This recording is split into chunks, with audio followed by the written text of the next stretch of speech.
Hello and welcome to the YouTube channel. My name's Abdul Sulayman. It has been a while. Unfortunately, I broke my lens. Hopefully you guys can hear me. I've got the new lens and the new microphone setup, so hopefully I can film more in the gym also. But today's just going to be a recap because it's been a while. I'm going to cover selections prep, my performance at that competition, and also my plans going forward and just training. So it's nice to do this because it's basically week one. I get to show you guys what happens building from the foundation all the way to my top end. And it's not as exciting as people think.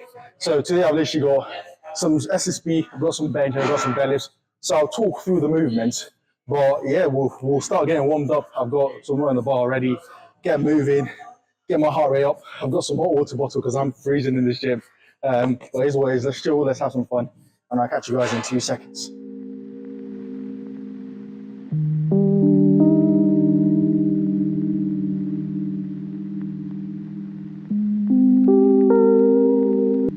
So actually, before I do this set right now, I want to give a shout out to JJ Strong, I think Jamie Ford. He slid in my DMs actually and told me that I could actually put the SSB lower, which I actually tried out, was a lot better. And also he said it, that my coach reiterated the exact same thing. He said for my SSB, I was using my lower back a lot and my lower back was getting beat up.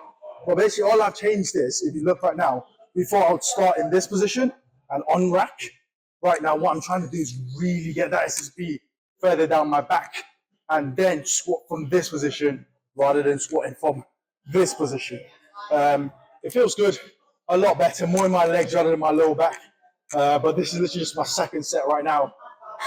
So I'll give a shout out because that's really nice. And then I'll talk about this, the new SSB 10mm belt, because those two cues, the 10mm belt especially, has like revolutionized my SSB and deadlift right now. So let's get through this set and see what happens.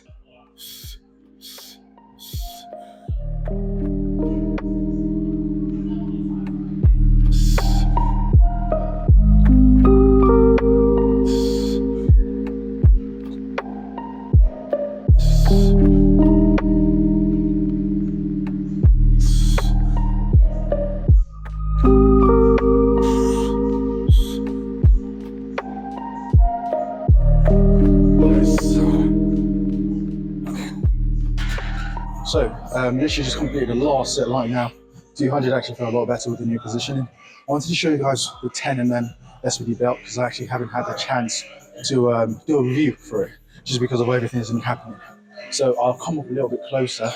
Now, I do apologize for the low quality audio in the video so far, but what I'm basically trying to say in this section is, looking at the space from the bottom of my rib to the beginning of my hip, I don't have a lot of space to play around with. So having something as thick as the 30mm belt just gets in the way. And actually, when I used this in safety bar squats last year, I ended up bruising my ribs very, very badly. Like, it took about 6 weeks to recover from. But with a 10mm belt, it's so much more easier for me to get into position. I can actually, it helps everything. My safety bar squats don't feel as terrible. They feel a lot better. I'm able to brace against the belt and actually go into the hole without feeling scared. So rather than making you guys suffer through another round of terrible audio, I think being in the gym and being able to talk while being in the gym is very good, because I think towards the end of the video I do actually keep that same audio, because what I do say in the moment is actually very important, because that's how I truly feel and that's what I think about when I'm in the gym. But during this period, I'm basically going to do a recap on selections meet, so there's no need to make you guys suffer for no reason. So selections was overall a success, because selections meet was nothing more than a rehab block in my mind. So my goal was to go to that competition and not be in any more pain than I was going into the competition, and that was the main goal. So I was able to squat 325 kilos on the day. Unfortunately, I missed 320 due to a depth call. Hopefully I'll be able to rectify that going forward. I think I know what the issue was. Bench was an absolute shit show. I'm not gonna lie to you. I almost failed, like, my coach doesn't know this, but I almost failed 180 kilos on bench, like the week before the competition, or like 2 weeks out, I think, because I had bicep tendonitis, which was just awful to like train with. So I benched 210 doing training, like 2 weeks before the competition, like 2 blocks before the competition. But then I just got hit with this nasty pain throughout the whole movement, so I didn't really peak bench, and I was actually happy to have 205 on the day. And then deadlifts was deadlifts. Like, the heaviest deadlift I did during prep was 350 kilos. and I was able to pull 385, although not to competition standard because the judges didn't like it. But the areas I can improve on, and I'm very happy with the progress I was able to make. Because that was the goal. Like, going forward for Arnold's prep, like, one of my goals is just to make people realize that selections truly was a rehab block. Like, there was nothing else. Like, that was it. I was rehabbing myself during that whole block, and it was just getting to lift with a relative, like, a normal pain level that wasn't like excruciating or like killing me. So going forward, hopefully Arnold's is a lot better. My goal is to stay healthy during the period.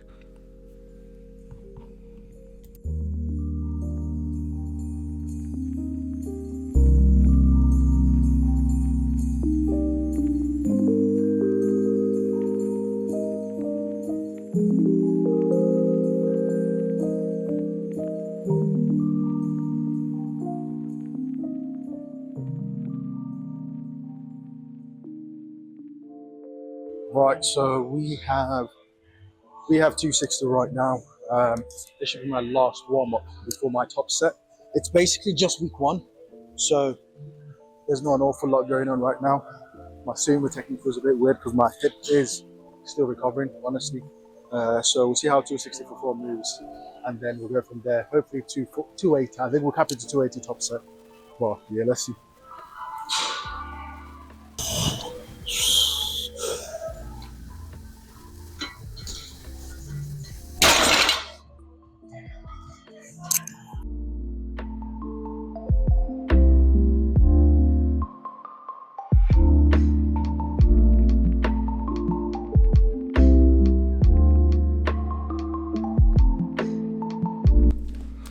So, hello and welcome to the other half of the video. Unfortunately, I tried to record some audio in the gym, but it was just flat out terrible, honestly. I was gonna make you guys suffer through it, but it makes more sense for me to talk on here and have a clearer audio so I can actually say what I want to say. 280 kg was the top set for the day, which actually moved okay. There's not going to be, one thing I've learned like from 2023 is there's no point in me doing like 95% and above. Like even 90% is even a reach, because I don't just recover enough from it, unfortunately. Unlike guys like Indy, Durins, you know, Bob, the other big names in powerlifting who pull around what I pull or even a lot more. I just can't match that. Like my best, I was talking with on the podcast with a fellow 93 kg lifter, and he told me he pulled 350 kg for a triple. I've only pulled 350 for one, like a single. Like I've never, I've doubled 360, but it was a meh double.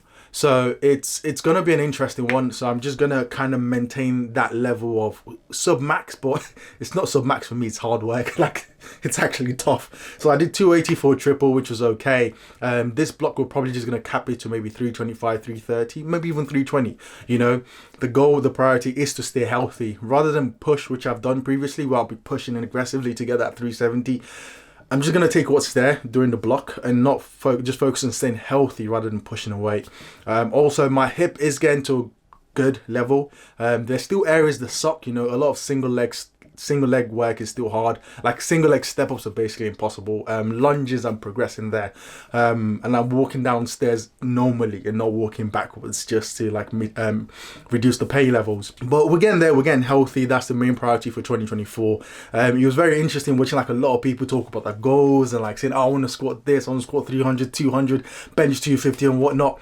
Like for me, I'm not much of I've squatted 330, right? I squatted 330 and I struggled to walk down the stairs after that. Like it's hard work. Like to get to 330 for me was insanely hard, right? So for me to now say my goal is to squat 340, 350, it's cute, I can say that, but the way I think about it is I know how much suffering had to go into like my training and my life to get to 330. So to go to 340, I know that the amount of suffering required is just a lot higher. So rather than me focusing on the 340, 350 and say that's my goal, and yes, it is my goal long term to squat that way, the question is, am I willing to suffer to get to that level? Am I willing to put the amount of work needed to get to that level? You know, and I have to step up and do that in training. It's not a goal thing, it's you have to turn up and put the work in, and that's what I focus on. Can I actually put that work in? Can I make sure my levels in training match the end goal, that I can earn the right to low 330, 340, 350 on competition day? So it was fun, it was entertaining watching everyone post the goals. It's amazing, but hopefully you guys are willing to put in the work required to actually get those goals. And yeah, Wishing everyone an amazing 2024. I think Arnolds, my goal for Arnolds 100% is to stay healthy. There are no massive goals. The main goal is to stay healthy. And if I'm healthy, I'll perform on the day. That's it. You know, so I'm just going to keep on grinding, keep on working. My body's getting back to 100%. Hopefully we have some fun. Start filming YouTube again with a new lens and everything. Everything's nice and cool. Hopefully I can fix the audio. I think it's just getting confused with my talking. And also the background music and everything is not filtering properly. And the quality is a bit shit. It was a cheap mic, to be honest with you. But it is what it is. Thank you so much for getting to the end of the video. It's the first one for 2024. Hopefully I can take you guys through the whole prep of Arnold's week by week, and if there are any specific videos or areas you want to cover, comment down below and let me know. So I'll catch you guys in the next one. Peace.